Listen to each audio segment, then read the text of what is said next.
donc, je vais présenter les choses. C'est une bataille de fond et une bataille de sens, hein. J'annonce un petit peu la philosophie des choses. Notre conception des choses, c'est dénoncer le coût du capital, mais pas simplement pour le dénoncer. Vous allez voir qu'il y a vraiment besoin de le dénoncer. Il signifie beaucoup de choses sur la crise de notre société, mais il s'agit de baisser le coût du capital ou les prélèvements du capital, comme vous voudrez, hein. On va dire que les deux sont équivalents pour simplifier. Les baisser pour permettre d'autres dépenses qui sont des dépenses d'efficacité nouvelle. L'emploi, la formation et la recherche dans les entreprises, et au niveau de la société, les cotisations, les services publics. Et ce balancement en deux est très important. Ce n'est pas baisser le coût du capital pour le baisser. Parce que le capitalisme, il veut baisser le coût du capital éventuellement pour faire plus de profit. Mais nous, on veut baisser le coût du capital pour d'autres dépenses qui vont être des dépenses d'efficacité nouvelle. Dans l'entreprise, c'est les dépenses humaines, emploi, formation, recherche. Et hors entreprise, en société, c'est cotisations sociales, services publics. C'est-à-dire que c'est un moyen d'inverser la logique du capitalisme à partir de l'existant, à partir de ce qui existe. Parce qu'il y a des nouvelles conditions d'efficacité qui exigent de prioriser les dépenses humaines plutôt que celles du capital, et parce que la crise le montre d'ailleurs, et la crise fait monter les dépenses du capital de façon folle avec une crise d'efficacité du capital. Et donc, sur le fond, nous reprenons l'idée de la baisse des coûts. On ne conteste pas l'idée qu'il faudrait une baisse des coûts, parce que quelque part, le coût, c'est de la peine humaine, c'est aussi du travail humain. Donc, si on veut économiser de la peine humaine, oui, mais pas pour n'importe quoi, pas en jetant les femmes et les hommes, et pas pour n'importe quel but. Donc, on veut baisser les coûts, mais tout autrement que le capitalisme, à partir d'une autre utilisation de l'argent, comme je le ferai dans la dernière partie. Alors, première partie, qu'est-ce que c'est que le coût du capital? Donc, comme je l'ai dit, c'est les dépenses pour le capital ou les prélèvements opérés pour le capital. Pour faire simple, dans un premier temps, et c'est donc le graphique que je vous ai dévoilé tout à l'heure, on peut le calculer en additionnant, c'est la courbe en rouge, les dividendes que versent les entreprises et les charges d'intérêt financiers que versent les entreprises. Vous voyez? Bon, on peut aussi ajouter, et on a ajouté, les loyers, les royalties, quelques petites joyeusetés qui ne sont pas négligeables que versent les entreprises. On y reviendra si vous voulez. Mais voyons la courbe d'abord. Bon, c'est depuis 1949 à 2023, hein, c'est la comptabilité nationale, c'est les chiffres de l'INSEE. J'aurais dû mettre source INSEE, ma maison d'origine. Donc, on n'a pas vraiment trituré les chiffres, hein, alors qu'on pourrait en plus faire des raffinements et des critiques. C'est les chiffres. C'est l'utilisation des chiffres publiés par l'INSEE. Comme on est de 1949 à 2023, qui est une inflation, on le rapporte à la valeur ajoutée des entreprises, hein, c'est-à-dire leur production réelle. Hein. Et donc, vous voyez que, pour faire simple, de 1949 à 67-68, le poids de ce coût du capital dans la valeur ajoutée est stable, 10%, et puis qui commence à s'envoler par palier à partir de la fin des années 60, début des années 70, en parallèle avec la montée de la crise. Et s'il s'envole, c'est pour deux raisons. C'est à la fois que ça coûte cher, mais il y a une production insuffisante. C'est-à-dire qu'avec un coût plus élevé, on n'arrive pas à produire suffisamment. C'est et le numérateur et le dénominateur qui jouent. Vous voyez, ça s'envole par palier avec des petits reculs, des petites respirations, on va dire. Hein. Un premier palier à partir de 73, donc une première envolée fin des années 60, un premier palier 73-75, deuxième palier dans les années 81, troisième palier avec une montée donc, dans la financiarisation, puis une énorme envolée jusqu'à la crise financière, une diminution qui n'est pas négligeable, mais on était arrivé à une folie, et une remontée récente énorme, hein, post-pandémie et pendant pandémie, puisqu'on est à nouveau, on est autour de 33% de la valeur ajoutée qui va en dividendes et charges d'intérêt, et on était à 36% en 2008. Donc on est sur une folie. En 2023, et ça c'est seulement les sociétés non financières, les entreprises non financières, je n'ai pas pris les banques pour pas compliquer, on peut faire le graphique, là je ne l'ai pas mis. Et donc, En milliards, pour les sociétés non financières, ce coût-là du capital évalué comme ça, c'est 478,2 milliards, 500 milliards si vous voulez, pour une valeur ajoutée qui fait 1500 milliards, et un profit qui fait, c'est-à-dire l'excédent brut d'exploitation, c'est le profit, 480 milliards. C'est énorme. C'est énorme. Vous voyez, comme ça, progresser. Et alors, on pourrait, il y a des manques, par exemple, l'INSEE minore en fait les charges financières parce que l'INSEE retraite les charges financières des entreprises en disant on va mettre dans les charges financières uniquement les charges financières justifiées. Il y en a une partie qui a un vrai coût parce qu'il y aurait un service bancaire, etc. Et donc, on l'enlève et on a enlevé les charges financières, on l'a mis dans les consommations intermédiaires. Donc, les charges financières sont un peu minorées pour un certain nombre de raisons sur lesquelles on pourrait revenir et on pourrait intégrer l'ensemble des charges financières. Donc, sur les entreprises, c'est considérable. Mais il n'y a pas que les entreprises. Il y a aussi l'État. L'État paye un coût du capital. C'est essentiellement ses charges d'intérêt sur la dette, qui sont 55 milliards, c'est-à-dire autant que les dépenses pour l'enseignement primaire et secondaire. Au marché financier, essentiellement. Il y a les hôpitaux, c'est 3 à 4 milliards, ce qui est considérable, de charges d'intérêt de la dette. Hein, et il y a les collectivités locales qui payent de façon importante. Alors, il y a eu un recul parce qu'elles investissent moins, parce qu'elles sont un peu étranglées. Et puis, il y a des grosses différences entre les grandes entreprises et les TPE-PME. Pour les PME, c'est les charges d'intérêt qui sont le plus élevées, les dividendes sont relativement faibles. Hein. Et pour les grandes entreprises, c'est l'inverse, c'est les charges d'intérêt, les dividendes, mais aussi dans les charges financières que prend l'INSEE, tous les remboursements d'obligations et sur les titres financiers qui sont considérables quand on regarde une entreprise en particulier. Et j'invite les camarades qui sont dans les boîtes ou qui ont à travailler avec les entreprises, il ne faut pas seulement les charges d'intérêt bancaires, il faut les remboursements obligataires qui sont considérables. Je vais en dire un mot. Donc, mais on peut aller au-delà des dividendes et des charges d'intérêt. Commencer à suggérer. Par exemple, on peut mettre en avant, mais macroéconomiquement, on n'en est pas capable, les gâchis financiers, les effondrements de valeur financière de titres ou les achats financiers d'entreprises qui sont considérables aussi et qui font un coût du capital. Premièrement, on peut mettre en avant, deuxièmement, l'amortissement agressif. Je vais revenir sur l'amortissement. Ou aussi tout ce qui est fait par l'évasion fiscale. Donc ça, c'est le premier point. Deuxième point, il faut voir que tout ça prend place dans un ensemble de coûts et de dépenses. En fait, si vous voulez, il y a 3 types de coûts et de dépenses. Il y a d'abord l'ensemble des coûts, il y a 3 choses. Il y a d'abord ce qu'une entreprise achète à l'extérieur, ses matières premières, ses consommations intermédiaires, matières premières, produits intermédiaires, services. Une entreprise a besoin de matières premières, elle achète par exemple une entreprise qui fait des automobiles, elle achète aussi des produits semi-finis, de la tôle qu'elle va transformer en portière, beaucoup de choses. Elle achète des services, transport, logiciels, mais aussi de l'électricité, vous voyez. Bon, tout ça en fait, les achats à l'extérieur, en moyenne, c'est 50% des dépenses des entreprises. Ensuite, effectivement, elle paye des loyers, elle paye des remboursements d'intérêts, toutes les conséquences d'utilisation du capital, remboursement d'intérêts, dividendes, etc. Ça, c'est à peu près 20% des coûts des entreprises. Et ensuite, elle paye effectivement des salaires, des dépenses de formation, des cotisations sociales, des impôts, et c'est 20% aussi. Donc, en réalité, le coût du travail, et dans un certain, ça c'est en moyenne, mais dans un certain nombre d'entreprises et les grandes entreprises, c'est beaucoup moins. Sur Renault, on est autour de 10%, 7%, 10% des dépenses. Donc, c'est beaucoup plus faible. Alors, tout à l'heure, je l'ai dit, on peut évaluer le coût du capital en se disant, il y a le coût le prélèvement du capital par l'extérieur. Hein, vous voyez, j'ai repris en bleu et en rouge le graphique qu'on avait tout à l'heure. Bon, je ne sais pas qui a mis du vert, c'est pas grave. Vous voyez, on avait ce qu'on avait tout à l'heure. Donc, en rouge, c'est le coût du capital au sens des prélèvements par le capital sur les entreprises.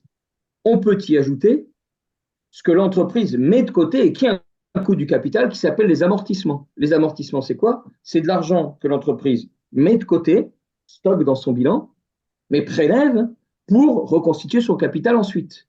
Et donc, c'est effectivement un coût du capital, et c'est souvent, dans les comptes d'entreprise, ce qui est présenté, c'est le résultat net après amortissement. On dit, c'est ça qui nous reste pour distribuer, et toute la bataille idéologique dans l'entreprise sur les salaires, la répartition à la valeur ajoutée, c'est une fois qu'on a fait l'amortissement. Hein? Donc, l'amortissement, qu'on appelle en comptabilité nationale la consommation de capital fixe. Hein? Pour ça, il y a écrit CCF pour la courbe en rose. Hein? Alors, il y a une petite différence. L'amortissement, c'est l'évaluation par l'entreprise de ce qu'elle met de côté. Hein? Et ça peut être un peu bidon, un peu excessif, un peu soumis aussi à la fiscalité. Des fois, puisque récemment, il y a eu des lois qui ont permis d'amortir très rapidement un certain nombre de matériel en 2-3 ans au lieu de 5 à 10 ans. Donc, ils en mettent beaucoup de côté. Et donc, ça gonfle les bilans et ça pèse en prélèvement sur la valeur ajoutée puisqu'on met de côté. C'est pour ça que le PIB, il est brut, c'est qu'il y a l'amortissement dedans, mais les entreprises le retirent pour le mettre dedans. L'excédent brut d'exploitation est brut, les entreprises retirent et le mettent dans leur bilan. Okay, et la consommation de capital fixe, ce serait effectivement ce qui a été consommé. En réalité, on n'est jamais vraiment capable de distinguer les deux, mais on voit qu'il y a souvent des amortissements excessifs. Et donc, si on ajoute l'amortissement, vous voyez qu'on est à 50% de la valeur ajoutée qui est prélevée par le capital. C'est énorme, énorme, énorme, énorme. Et ce qu'on voit aussi, c'est cette montée. C'est-à-dire, alors, la consommation de capital fixe, l'INSEE ne l'a que depuis 1978. Bon, ne la calcule. En fait, il y a d'anciennes séries qui avaient été faites, qui ont été perdues. Voilà, rentrons pas dans la mécanique de l'INSEE. Mais donc, symptôme de cette crise économique, cette crise d'efficacité du capital, il faut de plus en plus de capital pour une même production et de plus en plus amortir du capital.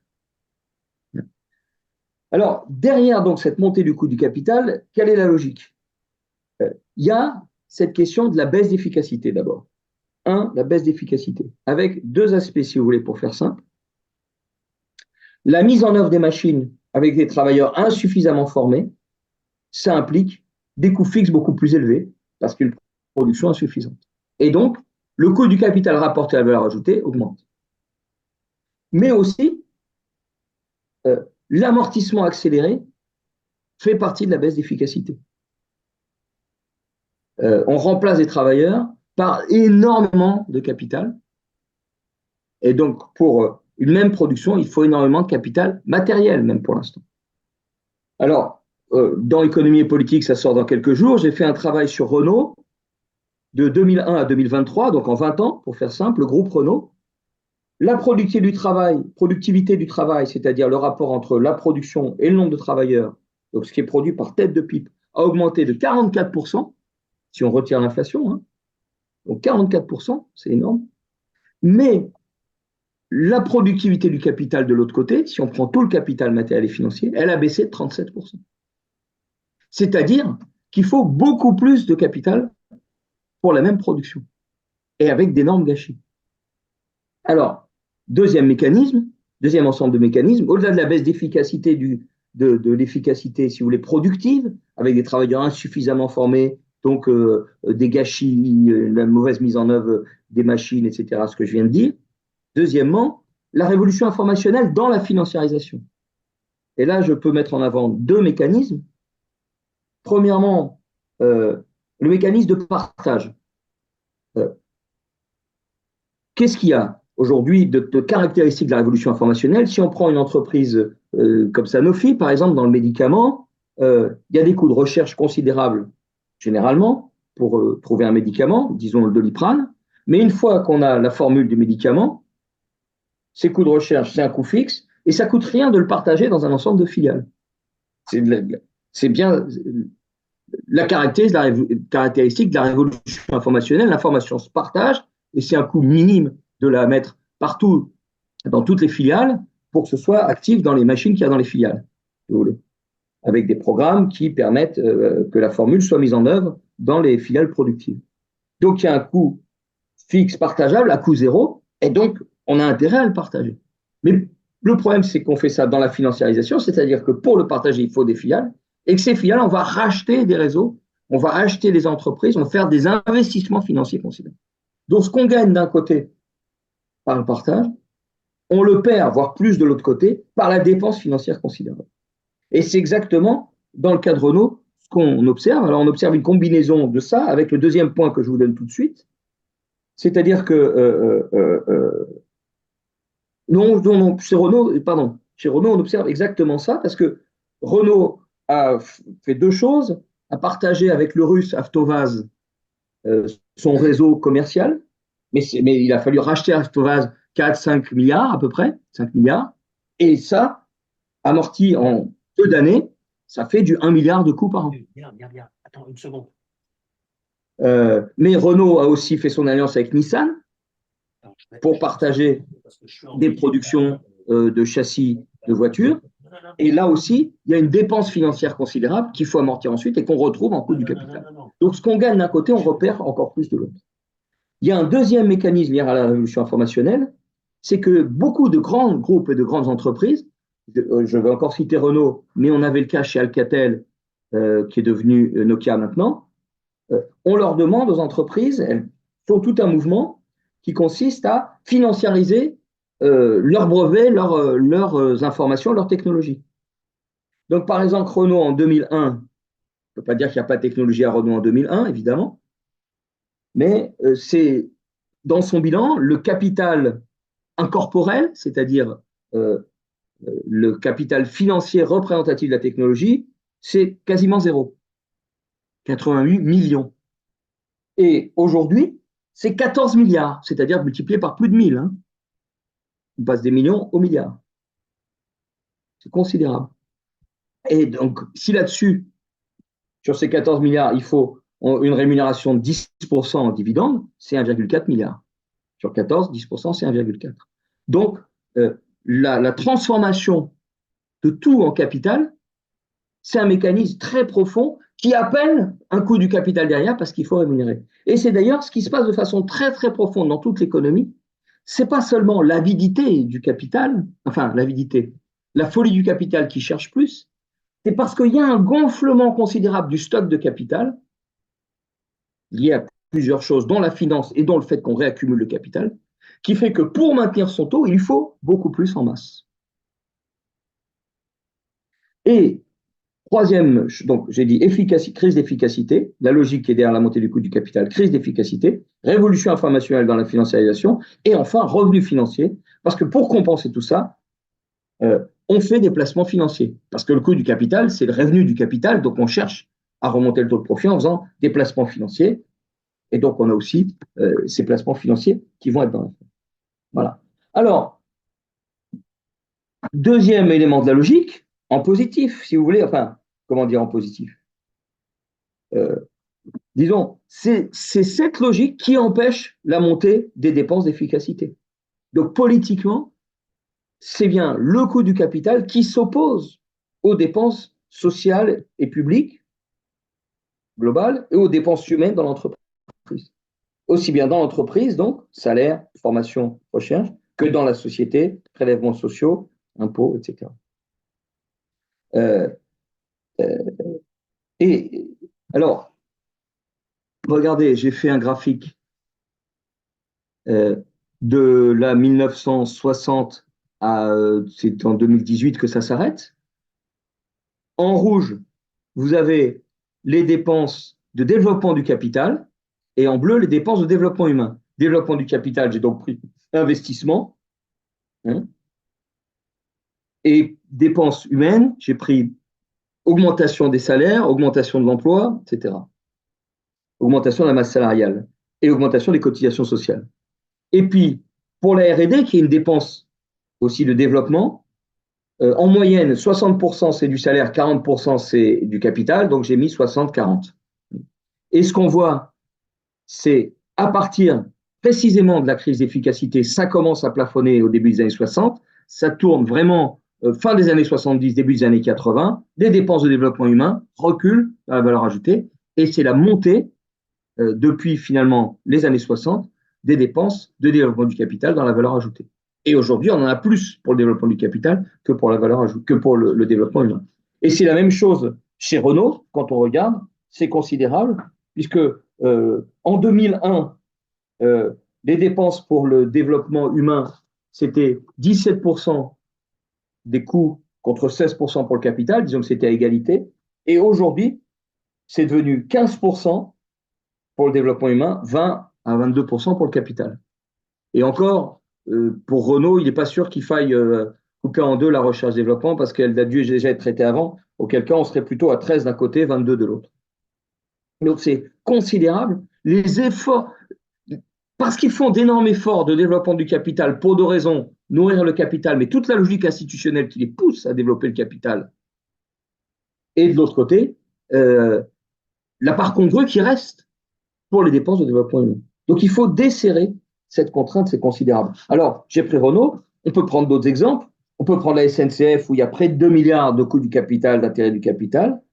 Si c'est 0%, ça fait tout un espace pour des investissements nouveaux, l'augmentation des salaires et la baisse des prix. Le répartir en trois morceaux. L'État, dont j'ai parlé tout à l'heure, et nous savons que nous insistons beaucoup sur les 55 milliards d'intérêts de la dette que paye l'État, à 0%, ça libère 55 milliards. C'est-à-dire exactement ce qu'ils veulent, ce que l'autre voulait faire comme économie, quasiment. Il voulait faire 60 milliards. Donc, voilà. Alors, le capital, c'est quoi? C'est un coût, une logique des pouvoirs, et ces pouvoirs qu'on retrouve dans des institutions. Un coût, comme on vient de le voir, mais je crois que le coût, il doit pouvoir nous permettre de ne pas en rester au coût, mais d'exprimer la logique. C'est-à-dire la logique, c'est développement du capital contre les travailleurs et développement du capital qui, parce qu'il se développe, veut toujours plus prélever dessus puisqu'il faut maintenir son taux. Vous voyez, il y a vraiment les deux mouvements. Il veut plus en masse contre les travailleurs, mais une fois qu'il pèse plus, s'il est passé de 100 à 200 comme valeur, pour maintenir son taux, il lui faut plus. Donc il y a une sorte de folie.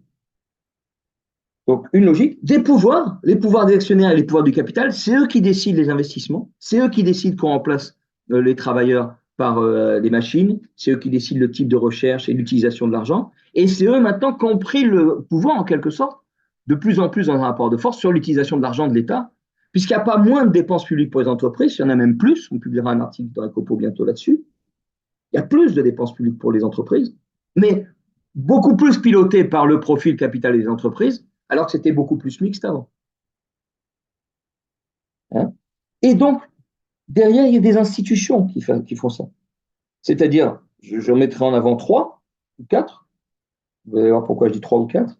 La première, c'est les actionnaires dans le conseil d'administration qui imposent les dividendes et le revenu du capital, et c'est ça qui pilote tout le reste. Hein, dans les boîtes, on sait bien. Il nous faut augmenter le dividende par action, c'est ça qui va nous ramener de l'argent, du capital, etc. Et sinon, on ne peut pas se développer. Et donc, c'est ça qui pilote le reste, et le reste doit suivre. Deuxième institution, les banques, qui disent, il faut, pour votre projet, il faut du 10%, du 8%, du 12%.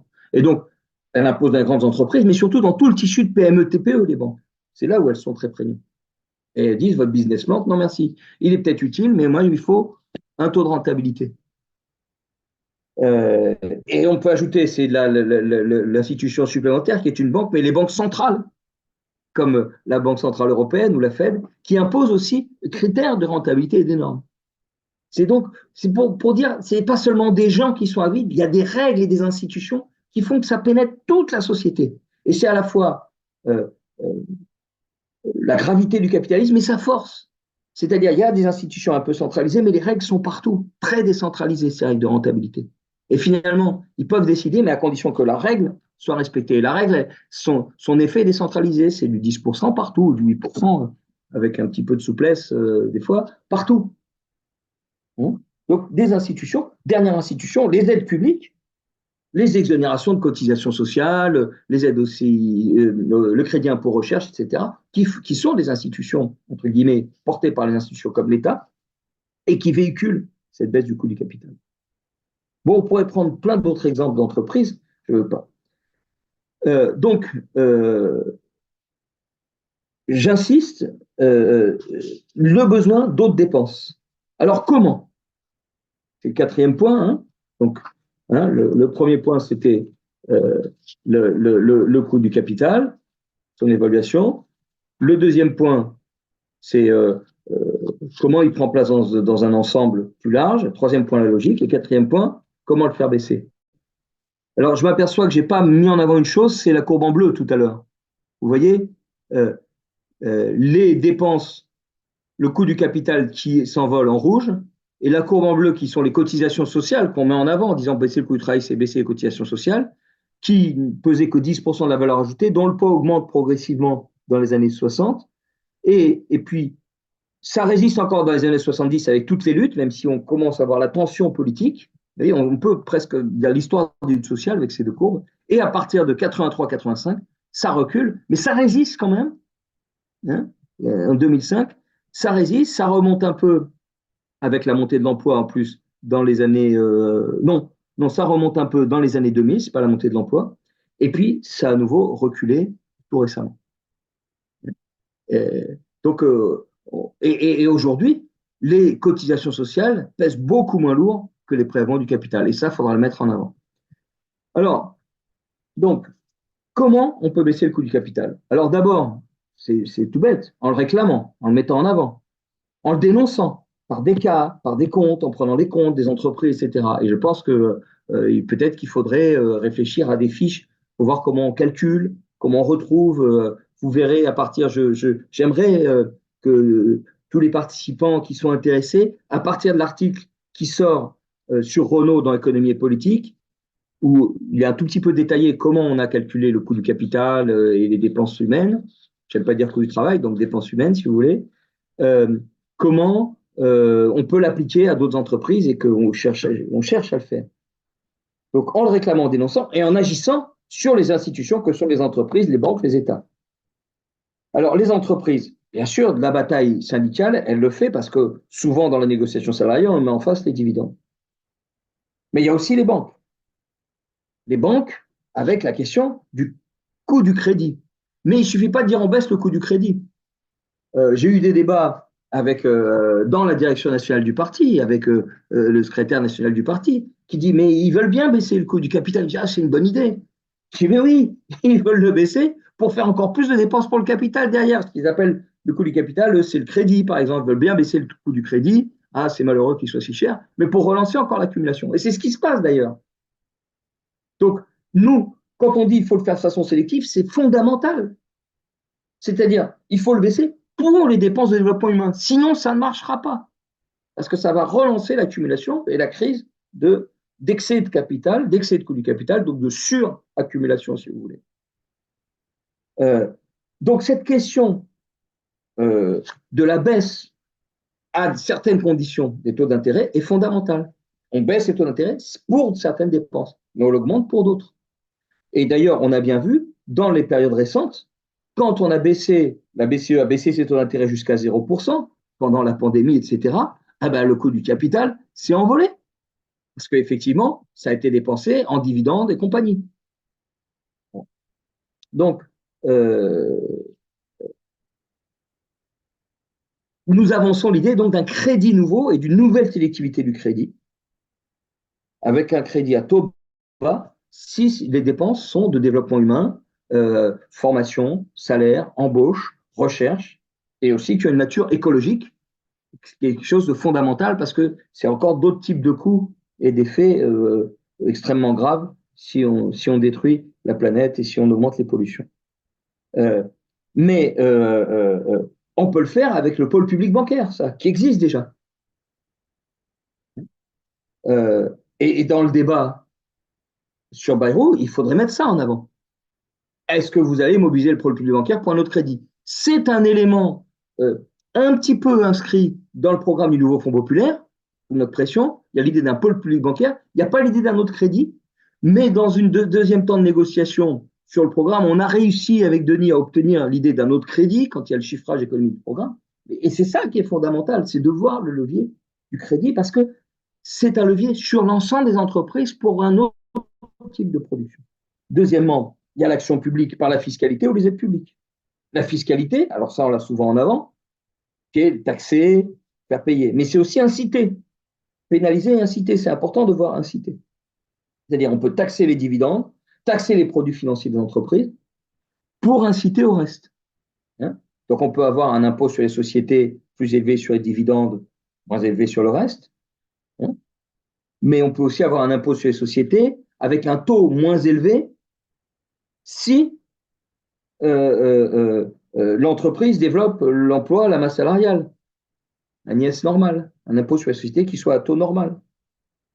Ou bien la modulation des cotisations sociales, ce qui est une grande question fondamentale que la CGT n'ose plus mettre en avant, probablement par peur d'être taxé de communiste, alors que c'est profondément la culture de la CGT de mettre en avant la modulation, parce que c'est une culture de dire on veut un levier sur les entreprises elles ne sont pas qu'au patronat, elles sont aussi à nous, on veut entrer dans une autre relation avec les entreprises, et par exemple, le taux de cotisation sociale pour les entreprises qui suppriment des emplois, il doit être augmenté. C'est pas normal qu'elles suppriment les emplois, elles baissent et l'augmentement de chômage, elles baissent le nombre de travailleurs, les salaires, le niveau de vie, etc. Mais en plus, leur cotisation sociale. On doit avoir un taux augmenté pour celle-ci. Et du coup, pour les autres, ça pousse à développer la masse salariale, donc les cotisations sociales avec un taux normal. Et enfin, les aides publiques, pour lesquelles il ne faut pas dire, comme disent beaucoup de politiques, dont on a envie de dire, qu'est-ce qu'ils connaissent de la vie? Parce qu'ils disent, il n'y a pas de conditions aux aides publiques. Mais si, il y a des conditions. Je ne sais pas où ils vivent, les premiers responsables politiques. Il y a des conditions aux aides publiques. Il faut changer les conditions. Par exemple, le crédit impôt recherche, dire il faut des conditions, c'est se tromper. Il y a une condition pour avoir du crédit impôt recherche, c'est avoir fait figurer dans son bilan comme capital financier les recherches, que je disais pour Renault tout à l'heure. Alors on a des aides. Ben non, il faut d'autres conditions. Par exemple, développer les salaires des chercheurs, développer les recherches qui économisent le capital et qui sont efficaces. Enfin, on pourrait trouver. Bon. Même chose, les exonérations de cotisations sociales, il y a des conditions. Vous les avez si le salaire ne dépasse pas 1,2 ou 1,4 SMIC. C'est-à-dire, si vous bloquez vos salaires et vous faites des bas salaires, alors le patron a des exonérations de cotisations sociales. Il faut à l'envers avoir, au contraire, des aides si on développe.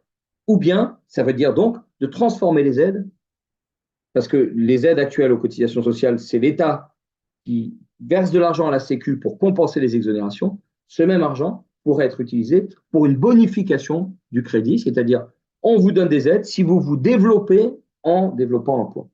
Voilà. Et enfin, on peut avoir une sélectivité au niveau de la Banque centrale européenne avec un appui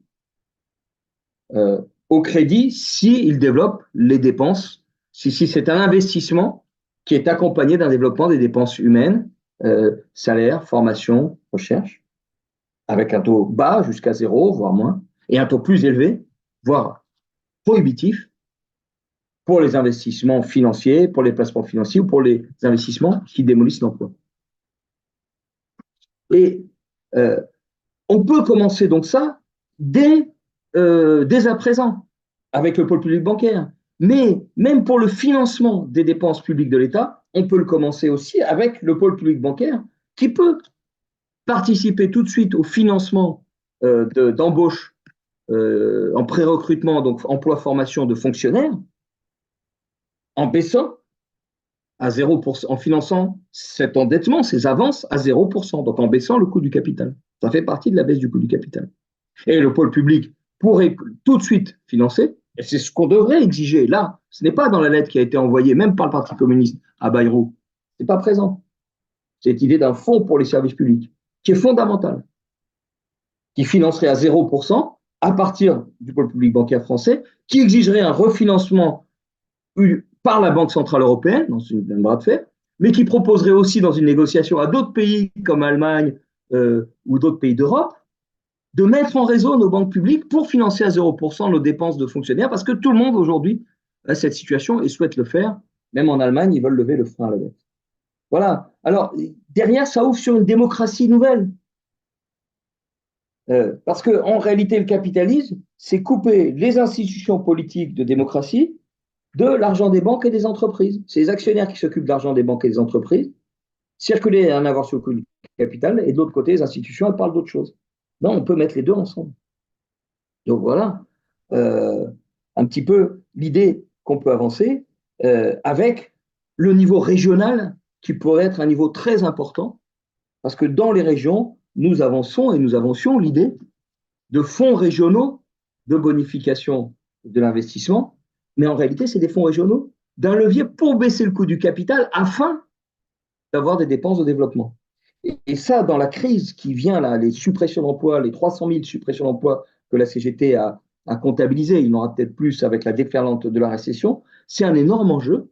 Et dans la campagne emploi-formation, c'est un énorme enjeu. Parce que c'est une campagne précisément emploi-formation et pas une campagne euh, euh, euh, euh, seulement industrie-service public, parce qu'elle insiste sur le fait que la priorité, c'est développer l'emploi et la formation aujourd'hui pour se développer. Voilà pour cette première introduction. Allons-y pour la discussion. J'espère que c'est suffisamment clair pour vous. J'ai simplifié beaucoup de choses. Je vous remercie.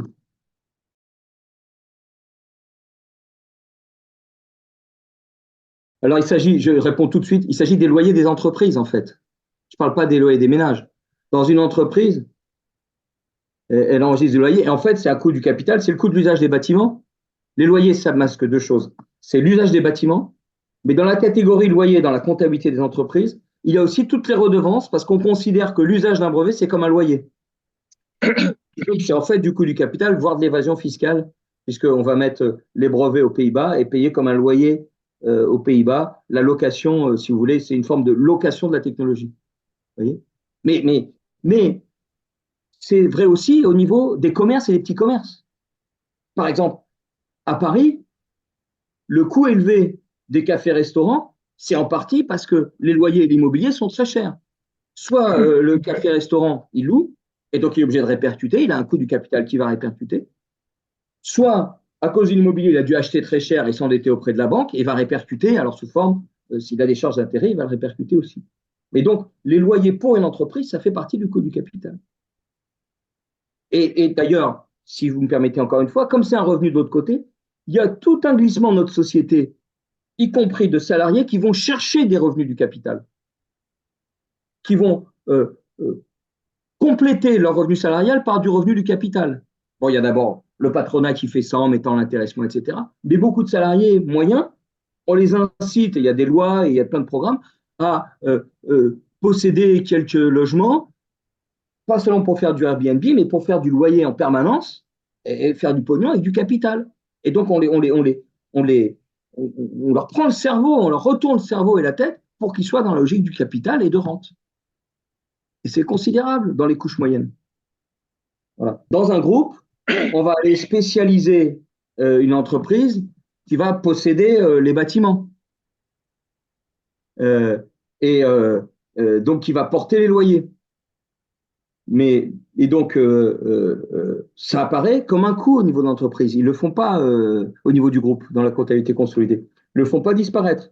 D'autant que ça peut être une SCI ou ça peut être même possédé par une partie du groupe qui est à l'étranger. Et donc, ça fait un coût du capital qui apparaît en France et qui est même prélevé.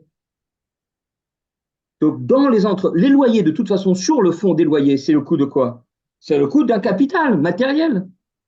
Et donc, il ne s'agit pas de dire qu'il doit valoir zéro et qu'il n'y a pas de coût, mais il s'agit de s'apercevoir que là, il y a un coût du capital qui est en train de prendre un excès. Et les loyers, c'est considérable, y compris dans les entreprises. Et c'est un levier de prélèvement d'autant plus important que on se dit, bah, faut pas y toucher, c'est normal, c'est des loyers, on peut rien y faire. Faut tout mettre sur la table. Euh, je dis encore un mot, mais je ne laisse pas sinon assez de place aux camarades qui peuvent intervenir. Mais euh, sur le fond, il y a toute une opération idéologique qui marche dans toute la société, mais par exemple sur les artisans, mais aussi sur les salariés qui s'identifient quand même en partie aux problèmes de leur patron et de l'entreprise, qui est de dire, dans les coûts, il y a certains qu'on peut toucher parce que c'est des coûts politiques, c'est l'État, c'est les impôts, les cotisations sociales, c'est politique, on peut y toucher. Le reste, c'est la nature, c'est la vie, on n'y touche pas. Les loyers, c'est la nature. Le capital, l'amortissement, c'est la nature. Eh ben non, on dit non, on peut ouvrir. Regardez la folie, si ça monte, c'est que c'est pas la nature, il s'est passé quelque chose. Ça sera très court. Moi, je voulais faire remarquer quand même, au-delà des loyers, hein, pour être dans la continuité de cette discussion, il y a toutes les procédures de prélèvement sur de pseudo-services qui sont notamment réalisés par les multinationales à travers les holdings. Je pense au cas de General Electric qui a racheté la partie énergie Alstom, enfin qui a racheté, qui a Qui a eu racheté et puis qui ouais, a. ouais, qui a racheté dans des conditions vraiment de bradage et de vraiment presque de hold-up. Euh, eh bien, General Electric a d'abord pris les brevets qui avaient été produits à Belfort par Alstom, elle les a rassemblés dans une filiale et donc le site d'Alstom, et donc le site, la valeur ajoutée produite en France, une partie de cette valeur ajoutée est partie dans la filiale suisse. Ça a été déjà un premier prélèvement sur la valeur ajoutée, alors que ces brevets ne donnaient pas lieu à des versements. Et puis, il y a eu la marque General Electric. Donc, chaque fois que le site vendait une machine, une turbine avec la marque General Electric, eh ben, il y avait la facture pour l'utilisation de la marque. Et puis ensuite, il y a eu les conseils, parce que, évidemment, quand la holding impose des conseils de réorganisation, envoie des dirigeants de premier plan pour changer l'organisation, restructurer, déplacer des centres de recherche. Ce sont des conseils d'organisation qui sont payés, etc., etc. Donc, il y a vraiment toute une machinerie d'extorsion de valeur ajoutée. Et là, voilà, je pense que les ingénieurs nous ont expliqué ça de façon très précise. Et là, on voit à quel point on aurait besoin, dans quelques entreprises, de faire des enquêtes, des investigations après rencontre avec les cadres qui maîtrisent quand même bien ce genre de choses.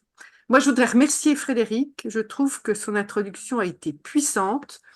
Il faut en faire une note et aussi un guide d'aide pour dupliquer ce qu'il a fait pour Renault sur d'autres entreprises. Je crois que c'est extrêmement important.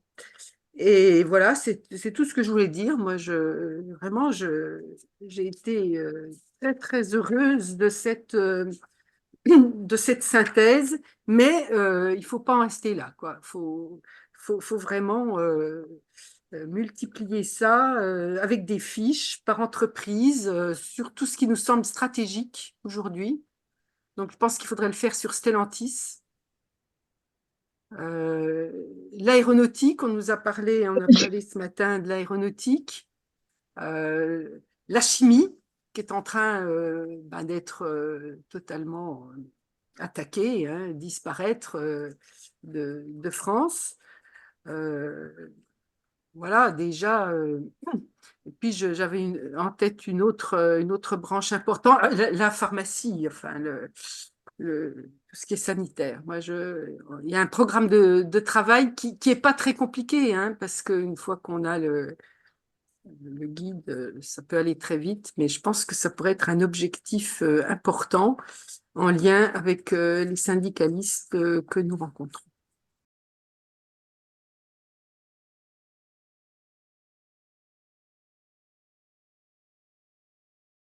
Il faut bien avoir en tête, je pense, les choses de fond. C'est-à-dire, on a le tableau de fond, c'est même pas seulement nos souhaits. Le tableau de fond, c'est qu'on a une montée des coûts du capital, beaucoup plus des coûts du capital en proportion de la valeur ajoutée ou même des profits, c'est-à-dire beaucoup plus forte que la production, que les profits. Donc, c'est un symptôme de quelque chose. C'est une fièvre qui va beaucoup plus vite que même la fièvre de l'endettement. Donc, quand il y a une fièvre, il y a un symptôme. Ça ne veut pas dire qu'il faut mettre les gens au frigo pour faire baisser la fièvre. Peut-être faire autre chose.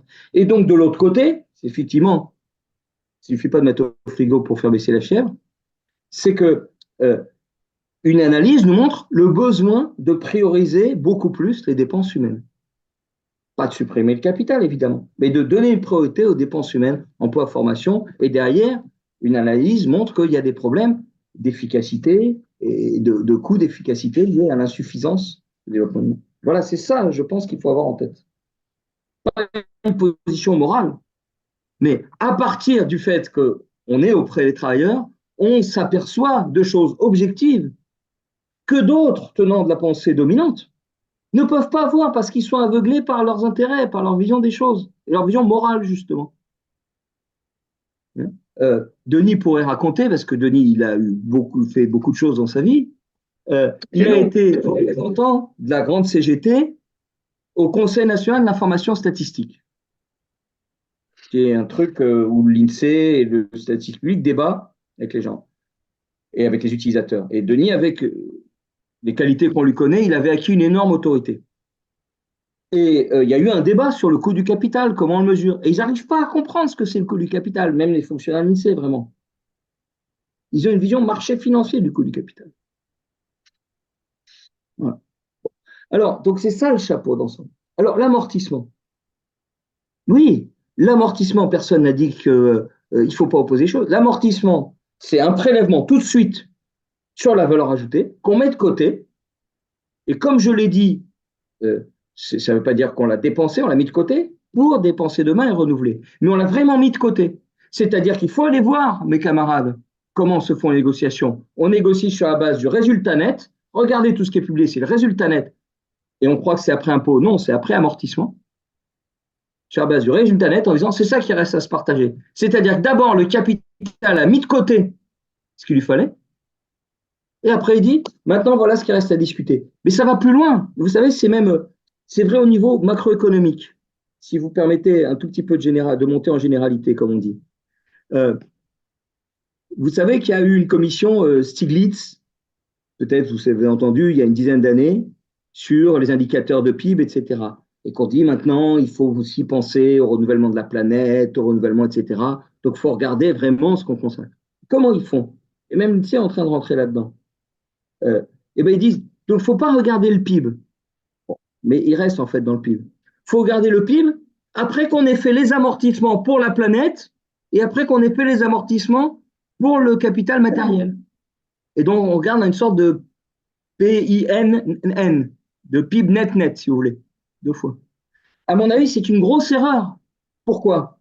Parce que le débat public, le débat politique, au bon sens du terme, c'est-à-dire des citoyens qui se préoccupent de la cité, c'est est-ce qu'on a raison de dépenser cet argent sur les richesses qu'on a créées pour l'amortissement? Est-ce qu'on le met comme ça, comme si? Est-ce qu'il faut le dépenser comme ça? Est-ce qu'il faut le dépenser pour les hommes, pour l'amortissement? C'est ça un grand débat de société. Et on le naturalise et on le fait disparaître en mettant uniquement le net. Donc la question n'est pas de dire il ne faut rien dépenser pour le capital, de même qu'il ne faut pas dire il faut tout dépenser pour le capital. C'est de dire ça doit être dans le débat. Et y compris, là, nous pensons, pour un certain nombre de raisons théoriques sur lesquelles on pourra revenir si vous voulez, que la frontière, le curseur doit bouger. Mais ça, c'est très, très important. Donc, l'amortissement, c'est une problématique. Nous savons qu'il y a des amortissements excessifs. Excessifs pour 2 raisons, ou 3. La première, c'est parce que, effectivement, la mise en œuvre des équipements par les travailleurs fait qu'il y a des gâchis d'efficacité considérables. On a des machines qui coûtent très cher et si les gens sont insuffisamment formés, pour faire simple, insuffisamment formés pour les utiliser, ou si l'organisation du travail est faite pour qu'on écrase les gens, eh ben, on n'arrivera pas à faire une production suffisante avec ces machines. Donc, effectivement, l'amortissement va peser trop lourd. Deuxièmement, il y a de l'amortissement accéléré pour profiter des règles fiscales. Troisièmement, de l'amortissement accéléré parce qu'il y en a qui veulent s'en mettre dans les fouilles, parce que ça vient dans les bilans quand même. Donc, c'est une vraie question, mais qu'on ne peut pas traiter comme ça, mais qui pose des questions. Par exemple, les économistes se disent, qu'est-ce qui se passe en France avec cette montée? Il y a un débat chez les économistes. Pourquoi la consommation de capital fixe, qui est le nom qu'a l'amortissement en comptabilité nationale, elle augmente aussi vite dans la valeur ajoutée? En France, il y a quelque chose qui se passe, il y a un problème.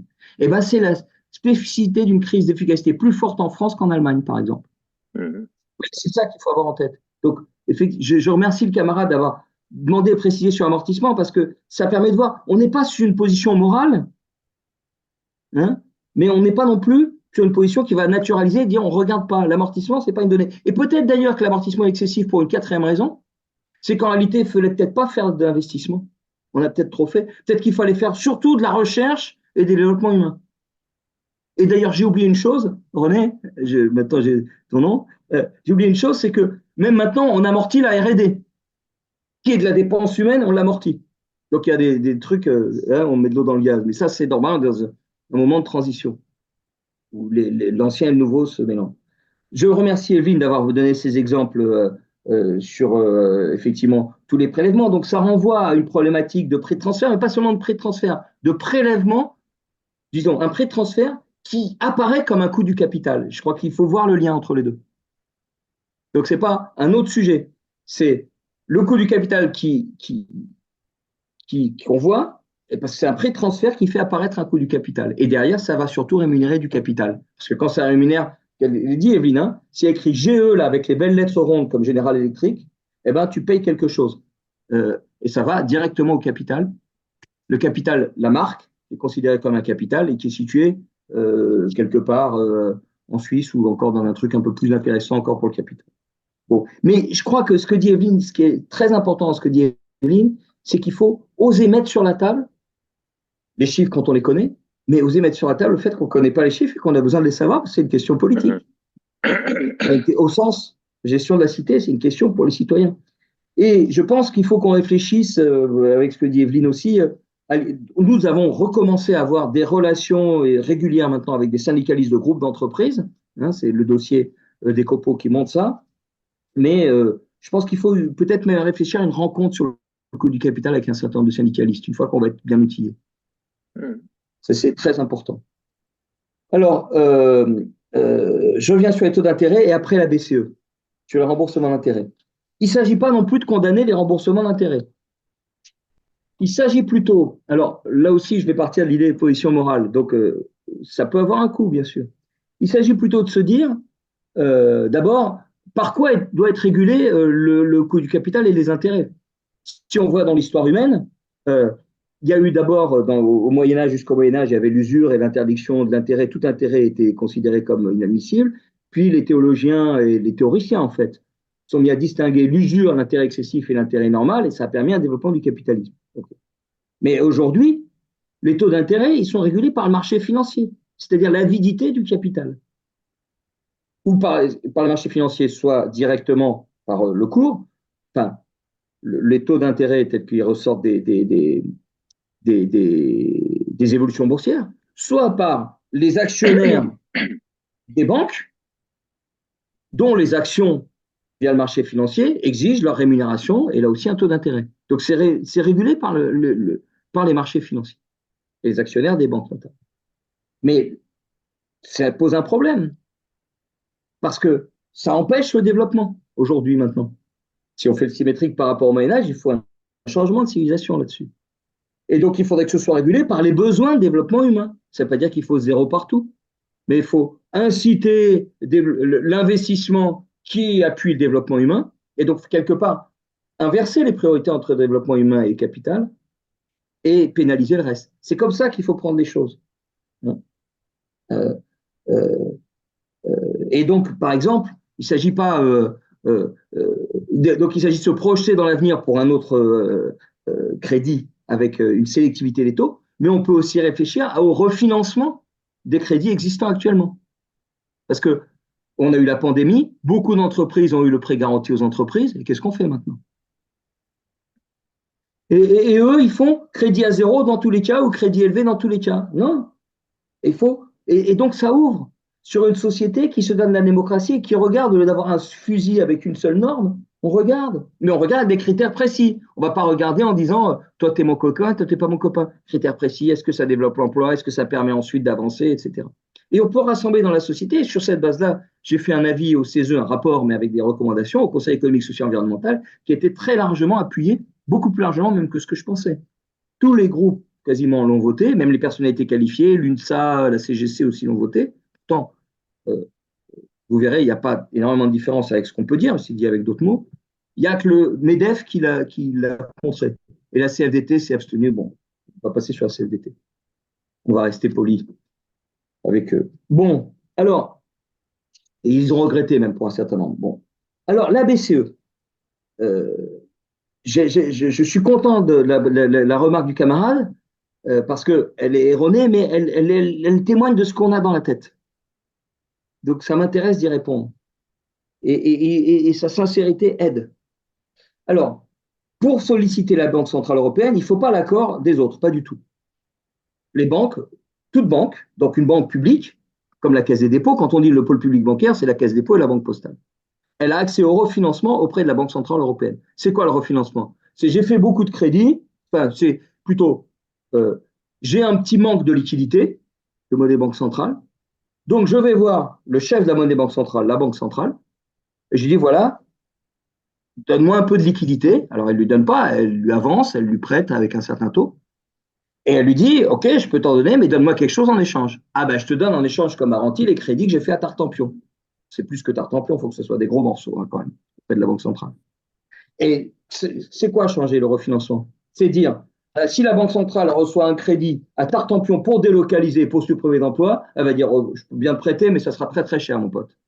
Par contre, si c'est un crédit qui va être écologique, qui va développer l'emploi, qui va répondre à des besoins, ah ben là, je te refinance, là, sans problème. Et donc, ça incite les banques à voir ça dans leur bilan et à faire ce type de crédit. Et ça, c'est très important, parce que finalement, dans le débat politique européen, il y a cette question, il l'appelle la question de la taxonomie, la question des critères sur lesquels on va appuyer ou pas un certain nombre de choses. Bon, dans la campagne européenne, nous n'avons pas osé porter ça à cause d'une analyse profondément erronée de ce qu'est la sociologie de notre société et de ce que les gens peuvent intervenir dessus, mais c'est vraiment dans le débat européen en ce moment, cette histoire de taxonomie. Alors, ça c'est le refinancement normal par les banques. Mais, comment dire, on peut faire aussi avec les autres Européens, parce que ce que tu dis a quelque chose d'intéressant, parce que tu dis, il n'y a pas que la France, quoi. Pourquoi il ferait ça pour la France et pas pour les autres? Et c'est pour ça que je l'ai dit tout à l'heure, mais je réinsiste, parce que je crois que c'est important que nous le voyions. On peut très bien dire, nous, on le fait en France, mais on tend la main à nos amis, au peuple. Parce que Merkel, enfin maintenant c'est Scholz, et demain la FD, c'est pas nos amis, mais le peuple allemand, c'est notre ami, comme tous les peuples, en disant, mais vous aussi, vous avez besoin. Donc, est-ce qu'on ne peut pas construire un réseau ensemble de financement? Et ensemble, on va dire à la Banque centrale, tu nous refinances. Et ce genre de choses pourrait être accepté si on disait, mais oui, il va y avoir tout un volume qui va être refinancé à 0% pour le développement, et avec, disons, un équilibre. Ça, oui, ça se fait. C'est ce qu'ils ont fait finalement pendant la pandémie, c'est même ce qu'ils ont fait pour sauver après la crise financière, avec un équilibre. Mais nous, c'est sur des critères, c'est-à-dire, et donc, qu'est-ce que nous proposons finalement? C'est un fonds européen, on crée un fonds, on ne va pas seulement voir la Banque Centrale Européenne, on crée un fonds européen qui sera alimenté par la Banque Centrale Européenne. Comme on le crée, on lui met de la démocratie dessus, une gouvernance avec des représentants, des représentants des organisations syndicales et des représentants des députés européens et des députés nationaux, par exemple, voilà, et qui, lui, finance à 0% les dépenses des États, on ne saute pas par-dessus les États, les dépenses des États, si elles développent l'emploi dans les services publics.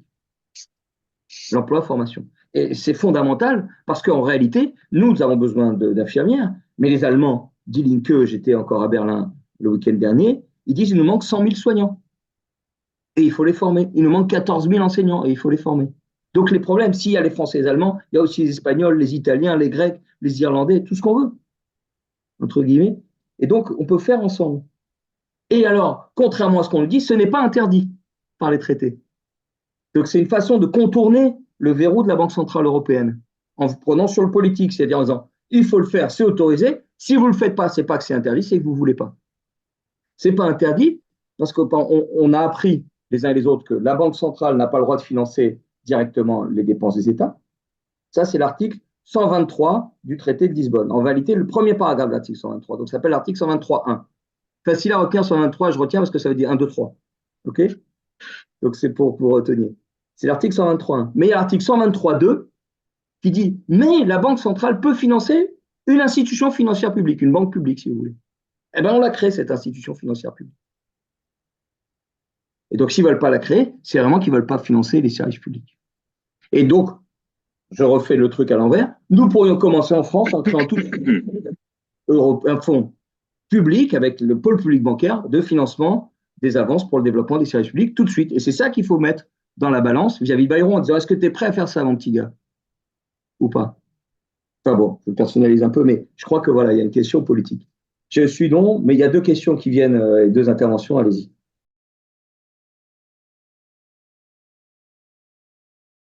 J'avais une remarque, enfin, plusieurs remarques et une question également. En écoutant ton intervention et les remarques et les questions aussi qui ont été faites après, je me dis que ce qu'apporte aussi ton intervention, c'est au-delà de dire bon, il y a de l'argent qui existe, qui ne sert pas aux dépenses humaines, etc. C'est toute la logique que ça a. Et ça, je pense que c'est mal compris dans le parti parce que finalement, le coût du capital est beaucoup réutilisé pour dire bah, simplement il y a un financement possible. Enfin, il y a de l'argent qui existe, qui est déjà existant, au lieu de l'interpréter aussi comme il faut le baisser, mais pour le baisser, il faut changer la logique. Et il faut du coup changer les pouvoirs. Et ça, je pense que c'est quelque chose qui est. Enfin, on ne va pas jusque-là dans enfin, dans le parti encore pour vraiment comprendre les choses. Donc, ça, c'était une remarque que j'avais. Et du coup, aussi, la nécessité, au-delà de juste récupérer de l'argent du coût du capital, de quelque chose qu'on parle beaucoup à la commission éco, c'est aussi la nécessité de la création monétaire et des avances. Et ça, peut-être qu'on n'en a pas parlé d'ailleurs ce soir, peut-être dire un mot là-dessus en plus. Et une autre, dans ce que tu as dit aussi à l'instant, je vois une autre illusion qu'il y a dans le parti, c'est de dire en fait, il faut d'abord nationaliser en gros toutes les banques et ensuite on pourra agir. Alors que finalement, vraiment, l'idée, c'est de pouvoir dire, ben, on peut faire des choses sans attendre, notamment pousser les luttes pour la création de ce fonds pour les services publics et de pouvoir agir avec ce qui existe déjà et avoir quelque chose de réaliste, parce qu'effectivement, bien sûr que on veut pouvoir imposer ces critères-là et ça va nécessiter des nationalisations et qui vont être nécessaires, mais il va falloir, enfin, il faut pouvoir agir avant. Donc ça, je pense que c'est aussi important et qu'on a d'un côté dans certains courants du parti, je vais dire ça comme ça, cette idée vraiment que la nationalisation, elle arrive avant tout et il faut le faire d'abord, sinon on ne pourra pas agir. Et je pense que là, on est dans l'illusion totale de ce qu'on pourra faire et on va échouer en ayant ça.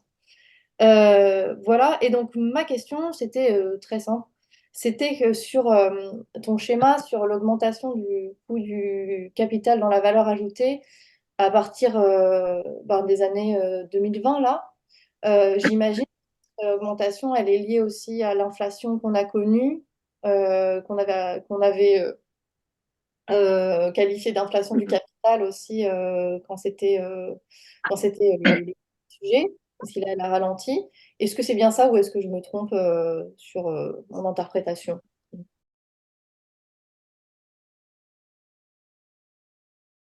Bonsoir. Bon, j'ai repris, donc concernant le coût du capital, j'ai repris l'article de Frédéric qui était paru dans Ecopol, ça doit faire 5 ou 6 ans, de l'analyse du coût du capital à la recherche d'une autre régulation de l'économie. Bon, il y a un tableau quand même qui est tout à fait éclairant, c'est celui qui compare donc le coût de la dette et le coût des fonds propres. Bon, on se rend compte que le coût de la dette a eu tendance à rester stable, voire même a baissé dans certaines périodes où les taux d'intérêt baissaient. En revanche, le coût des fonds propres, les dividendes, lui, ne cesse d'augmenter. La gloutonnerie des actionnaires va en s'accroissant année après année. Alors, quand on a dit ça, on se rappelle que notre parti, et c'est bien le seul au sein du NFP, porte une ambition qui est celle de la réindustrialisation du pays. Donc, la réindustrialisation, ce sont des usines, c'est de la formation brute de capital fixe, dans un contexte où effectivement la consommation de capital fixe, les amortissements ont tendance à s'accélérer. Donc mon sentiment, c'est que toute chose égale d'ailleurs, on n'y arrivera pas. Je ne vois pas pour l'instant, on en est au stade du vœu pieux, de l'incantation. Je ne vois pas comment on pourrait réindustrialiser le pays en satisfaisant aujourd'hui les exigences des apporteurs de capitaux propres qui sont absolument énormes en termes de dividendes. D'où donc la nécessité, effectivement, c'est ce qu'évoque Frédéric, d'un véhicule qui pourrait être mis en place au niveau européen sous l'égide de la BCE avec création monétaire pour financer des prêts à taux zéro ou à taux très bas, sous réserve effectivement de conditionnalités en fonction d'objectifs publics. Bon, ça c'est un premier point. Le deuxième point concerne le partage de la valeur ajoutée, avec effectivement une part du gâteau qui s'accroît en faveur du capital, donc de moins en moins pour le travail. Donc mon questionnement, est-ce que ça ne porte pas en termes d'effet de second tour, cette dévalorisation du capital humain, est-ce qu'elle n'est pas porteuse quelque part d'inefficience du capital? C'est ce que Frédéric Bon évoquait, évoquant ces machines sophistiquées que font tourner des employés qui sont malheureusement peu ou mal formés pour cela. Troisième questionnement relatif à l'accélération de la consommation de capital fixe, est-ce que ce n'est pas tout simplement à relier avec la révolution informationnelle et des technologies de l'information, de la communication, dont la vitesse d'obsolescence va en s'accroissant. Voilà, je voudrais insister vraiment surtout sur la nécessité de conditionnaliser, mettre sous condition les aides publiques de toute forme qu'elles soient. Il faut vraiment finir avec les aides à guichet ouvert, comme le crédit d'impôt recherche, qui sont complètement dévoyées par leurs bénéficiaires. Voilà, merci. Je vais prendre dans l'ordre. Donc, moi, je partage complètement ce que dit Talia. C'est pour ça que cette séquence de dire c'est un coût, mais derrière le coût, il y a une logique, et donc des pouvoirs et des institutions pour agir, c'est très important. Et derrière la logique, je vais y revenir après, je cherche le graphique, je ne le retrouve plus, mais on l'a. Derrière la logique, n'oubliez pas que dans la logique, il y a aussi la montée de la valeur du capital. Si vous voulez, entre 2000, donc c'est pas seulement l'avidité au sens de la gloutonnerie, tout d'un coup, ils en veulent plus. C'est, par exemple, de 2019 à 2022, on avait regardé, la valeur mondiale des titres boursiers avait augmenté de 60%. Supposons que ça veut dire qu'en moyenne, le capital qui valait 100, il vaut 160. Ça veut dire que pour avoir 10% sur 100, tu prends 10. Pour avoir 10% sur 160, tu prends 16. 60% de plus. Donc, cette avidité, elle est pilotée par une institution qui dit un capital, il doit être rentabilisé. Donc, ce n'est pas une avidité individuelle. C'est pour ça que l'oligarchie financière ne suffit pas. Il y a les institutions profondes. Or, les institutions elles sont substituées par les femmes et les hommes, et on peut les changer. Ça, c'est fondamental, et c'est ce qui est commun à ce que Talia et Guillaume est dans votre question. Donc, il faut bien voir que derrière cette logique, il y a ça. Le capital, alors que, c'est-à-dire réduire des machines ou des connaissances à du capital qui cherche sa valeur, alors qu'on pourrait considérer des machines ou des connaissances comme pouvant faire quelque chose, donc une valeur d'usage et pas une valeur monétaire. Pour faire quelque chose, des connaissances, elles permettent de guérir. Une machine, elle permet de transformer des choses. Et on ne la réduit pas à sa valeur. Et c'est ça. Alors, et précisément, c'est révolutionnaire de faire ça parce qu'on renverse la logique. Donc la révolution au sens de retourner, pas au sens de casser. Mais bien sûr, alors c'est pour ça, je pense que c'est intéressant ce que dit Talia, on peut faire sans attendre, même s'il faut généraliser. Alors, sur ta question, derrière l'augmentation du coût du capital, il y a celle-ci, là. Ah ben, non, vous ne le voyez pas, là, je n'ai pas partagé l'écran, mais on l'a peut-être en tête, ce n'est pas la peine que je recommence à partager. Voilà. De toute façon, les graphiques, vous les recevrez, on va les envoyer. Derrière cette augmentation du coût du capital, il y a plusieurs choses. Il y a d'abord la hausse des taux d'intérêt.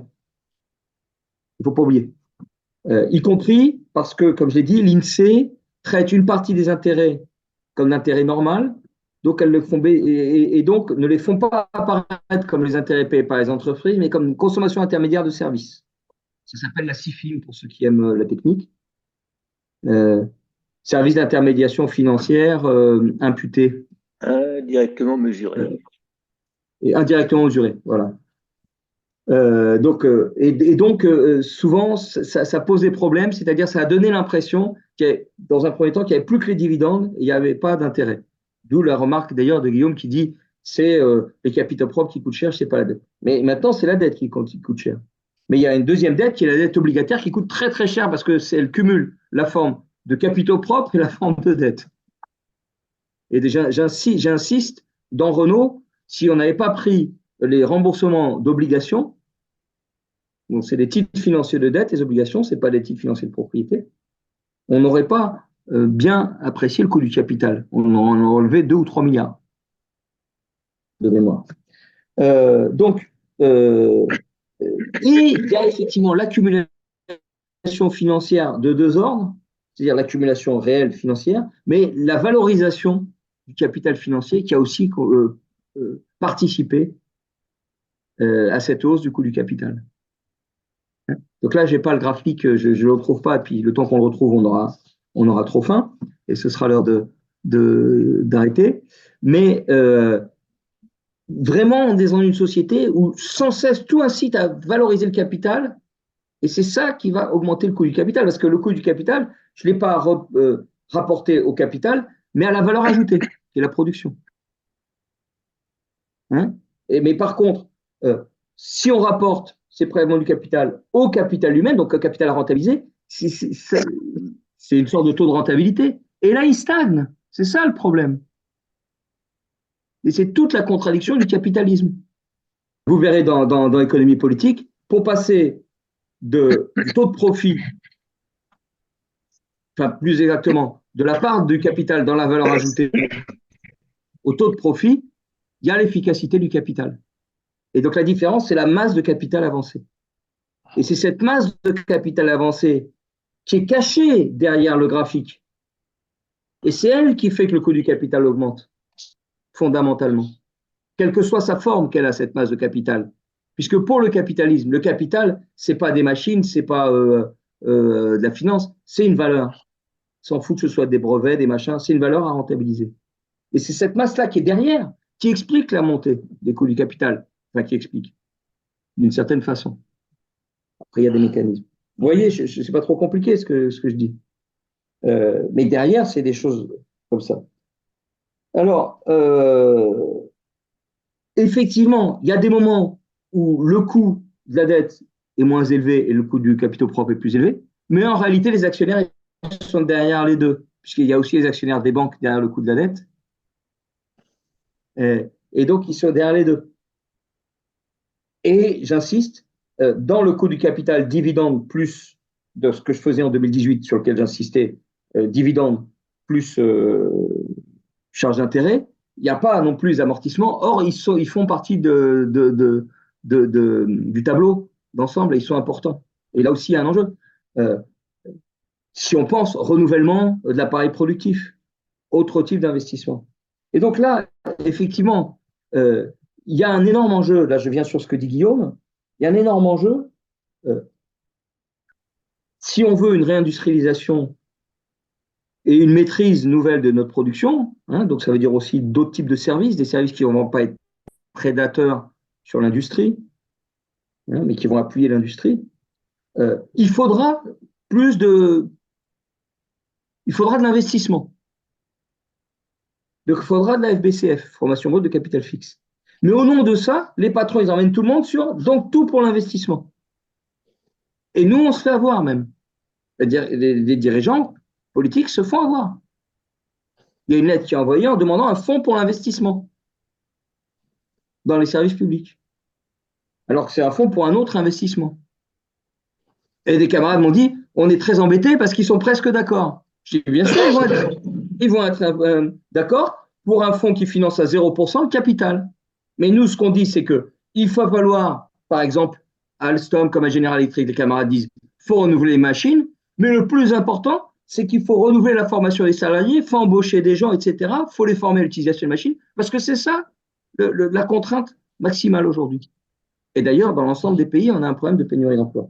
Alors, euh, euh, la crise sur l'efficacité du capital.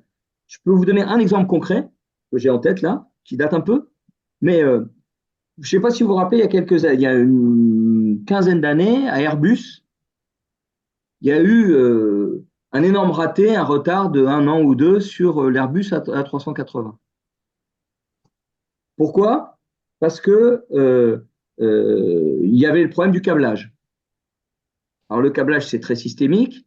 Pour faire simple, quelqu'un qui vend un Airbus, c'est une sorte de VRP, ingénieur qui est capable de faire tous les calculs, les coûts, etc., et de comprendre comment ça marche.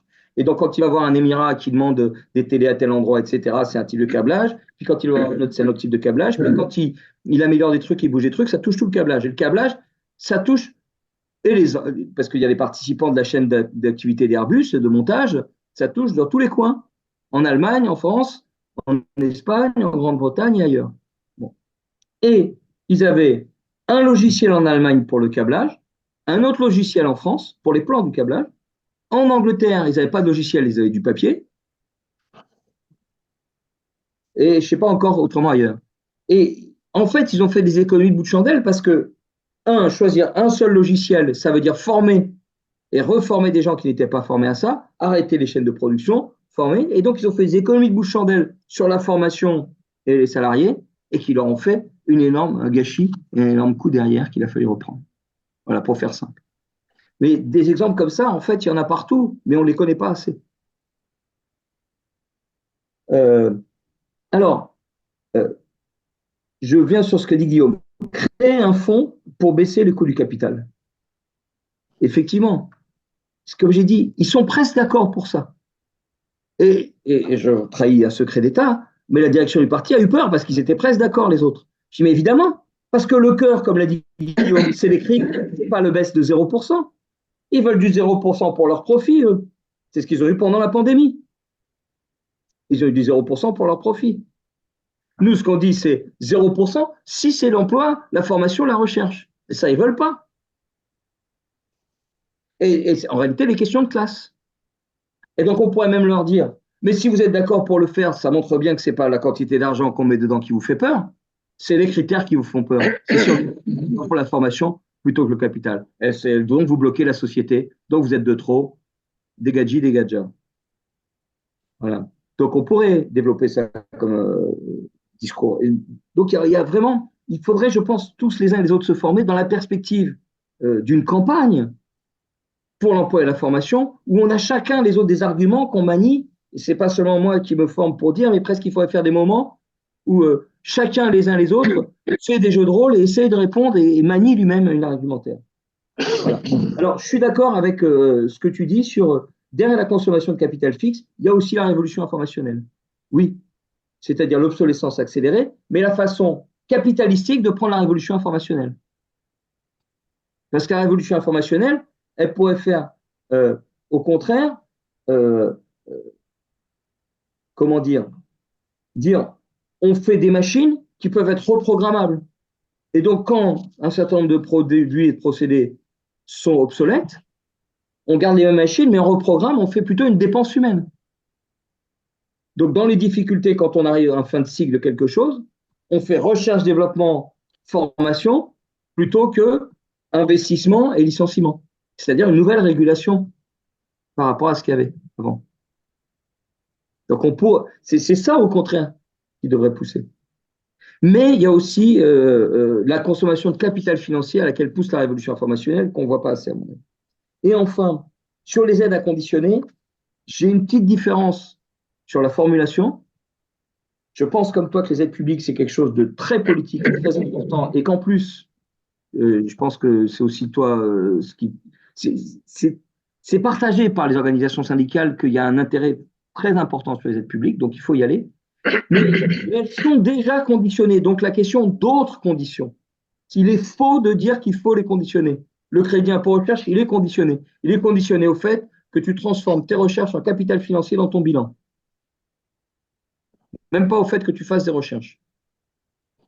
Et que tu les amortisses.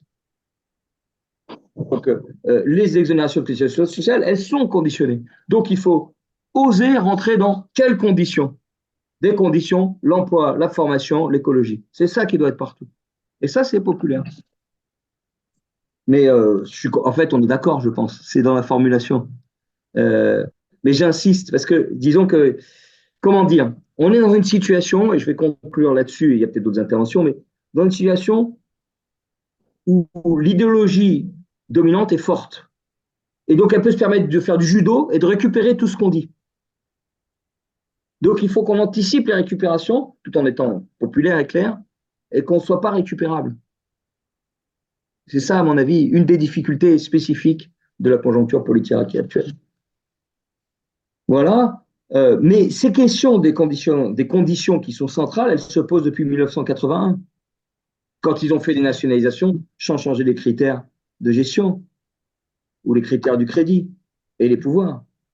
Et c'est pourquoi rentrer dans cette question du coût du capital, y compris avec des camarades, des amis, des syndicalistes qui poseront les questions à la façon dont René les a posées, c'est-à-dire ouais, mais alors vous êtes contre le capital. Non, non, c'est pas ça ce qu'on veut dire. Ça nous aide parce que ça amène à rentrer dans le cœur, c'est le type de condition. Le cœur, c'est ce qu'on fait. Et on ne veut pas casser, mais on veut vraiment attaquer radicalement les choses. Donc, d'une certaine façon, on n'est pas dans la politique qui casse de façon gauchiste, comme certains mélenchoniens, mais on prend radicalement les choses et pas dans la conciliation comme le veut le PS et les sociaux-libéraux. Donc, ça nous amène vraiment sur une position authentique qui répond aux besoins de la société, mais authentiquement révolutionnaire de notre temps, comme disait un dirigeant communiste dont le prénom commençait par W.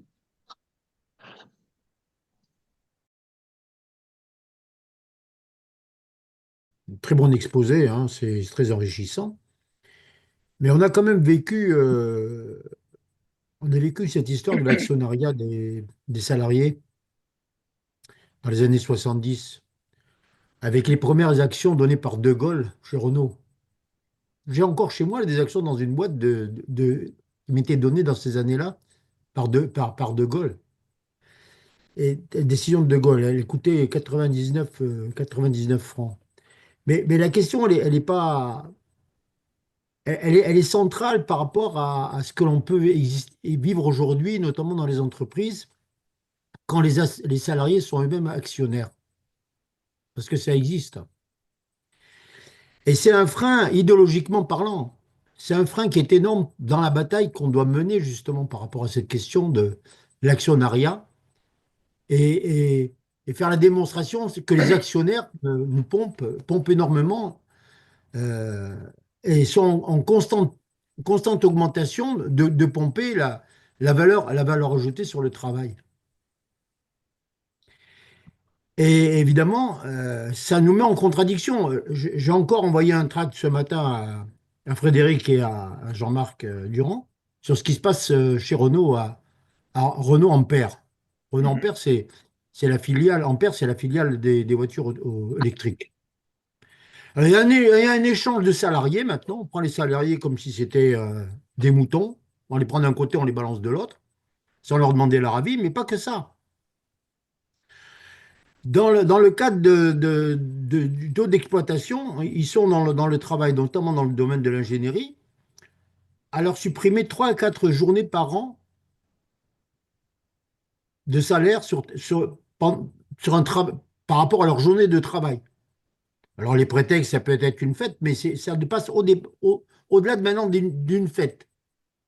C'est un besoin de 2 à 3 jours par an de, de participer à l'effort pour l'entreprise. Ils font pire. De plus en plus, et ça depuis déjà quand même maintenant quelques années, comme les ingénieurs et cadres ont des contrats de travail dans l'entreprise, eh bien, on leur donne des taux tellement courts que les heures supplémentaires ne se comptent même plus. Et c'est par millions d'euros par an, quand vous avez une dizaine de milliers d'individus qui font 2 à 3 heures par jour de travail supplémentaire, qui sont récupérés par l'entreprise. Donc tout ça, c'est des questions euh, qui font qu'on est dans cette contradiction, notamment quand on aborde la question de l'actionnariat, de bien expliquer que plus on aura de l'actionnariat et moins on aura de bons salaires, plus on aura de difficultés au niveau de la formation, plus on aura de difficultés au niveau du travail, parce que justement, cet argent de l'entreprise, elle est réservée aux actionnaires. Moi, je crois que il faut vraiment qu'on mette vraiment le doigt sur cette question, parce qu'elle me paraît quand même vis-à-vis de la défense du monde du travail, pour avoir de meilleurs salaires, pour avoir de meilleures conditions de vie de travail, eh bien, c'est de mettre aussi de réclamer notre dû, notamment dans la valeur ajoutée dans le travail. Pas la valeur ajoutée dans le travail pour les salariés et pas pour les actionnaires. Voilà, moi, c'est ce que je ressens le plus dans cette démonstration. Merci. Cette question de l'actionnariat des salariés, elle est importante parce que elle est présente dans beaucoup de grandes entreprises, maintenant dans grands groupes, et puis il y a pénétration des idées de l'actionnariat.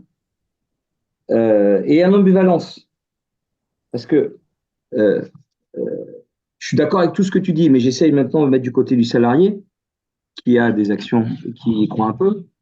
Il y a une ambivalence.